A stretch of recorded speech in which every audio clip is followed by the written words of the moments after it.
we finally got some time to put in a little bit of range time today, so we're gonna do a follow-up on the surplus ammo and arms AR-15 pistol, and we're also gonna do a follow-up on the Mossberg 7.62 Varmint bench rest model bolt action rifle that I had issues with. It got sent back to Mossberg, and they actually returned it. Included a 3 to 9 Barska scope and some extra rings and everything. So we're gonna put some rounds down range with it, and they actually replaced the barrel as well. So give it a little bit of a test fire, and we'll catch you back in a minute. You ready? Yeah.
Do a 3-shot grip.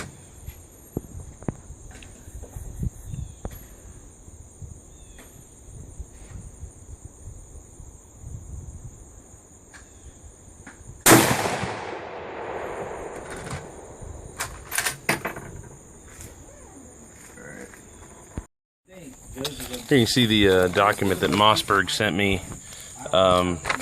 showing that they replaced the barrel on the previous rifle, and they fired 5 shots with a pretty good grouping at 50 yards. So I'm guessing it was the barrel that was the issue on the Mossberg, but I also sent off that scope to Nikon, so we'll see what they come back with. But I'll take you out to 100 yards and show you what I got. And here was my first 5 at 100 yards. You can see my thumbnail, it's about a 2-inch grouping.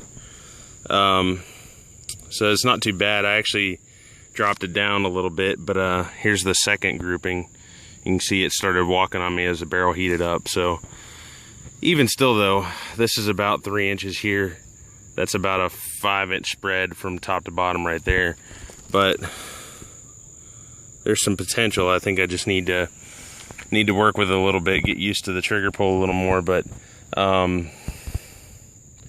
so far so good. I'll take 2 inches, 2 MOA, but I think we can probably get it down to 1 or sub 1 if I'm shooting from bags instead of the bipod on a hard surface, and then, you know, just getting used to the trigger pull a little bit more. But appreciate you watching.